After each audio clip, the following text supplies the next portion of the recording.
اللهم صل وسلم وبارك عليه وعلى آله وأشهد أن لا إله إلا الله وحده لا شريك له شهادة تعرب بها اللسان عما تضمنه الجنان من التصديق بها والإذعان تثبت بها في الصدور من الإيمان قواعد وتلوح على أهل اليقين من سر ذلك الإذعان والتصديق شواهد وأشهد أن سيدنا محمدا العبد الصالح في قوله وفعله والمبلغ عن الله ما أمره بتبليغه لخلقه من فرضه ونفله صلى الله عليه عبد أرسله الله للعالمين بشيرا ونذيرا فبلغ الرسالة وأدى الأمانة وهدى الله به من الأمة بشرا كثيرا فكان في ظلمة الجهل للمستبصرين سراجا وقمرا منيرا صلى الله عليه فما أعظمها من منة تكرم الله بها على البشر وما أوسعها من نعمة انتشر سرها في البحر والبر اللهم صل وسلم بأجل الصلوات وأجمعها وأزكى التحيات وأوسعها على هذا العبد الذي وفى بحق العبودية وبرز فيها في خلعة الكمال وقام بحق الربوبية في مواطن الخدمة لله وأقبل عليه غاية الكمال صلى الله عليه صلاة يتصل بها روح المصلي عليه فينبسط في قلبه نور سر تعلقه به وحبه وتوليها بعناية الله في حزبه وعلى آله وصحبه الذين ارتقوا صهوة المجد بقربه صلى الله عليه وتفيأوا ظلال الشرف الأصلي بوده وحبه ما عطر الأكوان بنشر ذكراهم نسيم اللهم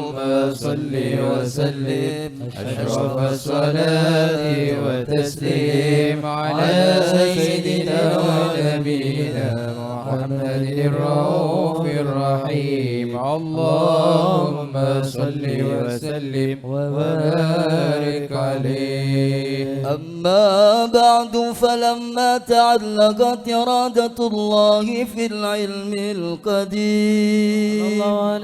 بظهور أسرار التخصيص للبشر الكريم بالتقديم والتكريم نفذت القدرة الباهرة بالنعمة الواسعة والمنة الغامرة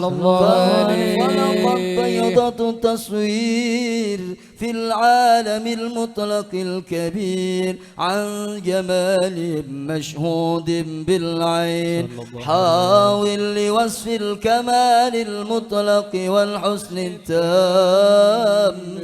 والزين صلى الله عليه فتنقل ذلك الجمال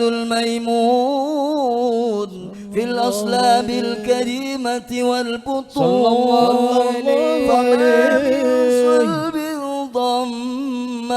إلا وتمت عليه من الله النعمة صلى الله عليه. فهو القمر التام الذي يتنقل في بروجه صلى الله عليه ليتشرف به موطن استقراره وموضع خروجه صلى الله وقد عليه. قضت الأقدار الأزلية بما قضت وأظهرت من سر هذا النور ما أظهرت وخصصت به من خصص صلى الله عليه. فكان مستقره في الأصلاب الفاخرة والأرحام الشريفة الطاهرة حتى برز في عالم الشهادة بشرا لا كالبشر ونورا حير الأفكار ظهوره وبهار صلى الله عليه. فتعلقت همة الراقم لهذه الحروف بأن يرقب في هذا القرطاس ما هو لديه من عجائب ذلك النور معروف وإن كانت الألسن لا تفي بعشر معشار أوصاف ذلك الموصوف تشويقا للسامعين من خواص المؤمنين وترويحا للمتعلقين بهذا النور المبين صلى الله عليه. وإلا فأنا تعرب الأقلام عن شؤون خير الأنام ولكن هزني إلى تدوين ما حفظته من سير أشرف المخلوقين وما أكرمه الله به في مولده من الفضل الذي عم العالمين صلى الله عليه. وبقيت رايته في الكون منشورة على مر الأيام والشهور والسنين داعي التعلق بهذه الحضرة الكريمة ولاعج التشوق إلى سماء أوصافها العظيمة ولعل الله ينفع به المتكلم والسامع فيدخلان في شفاعة هذا النبي الشافع ويتروحان بروح ذلك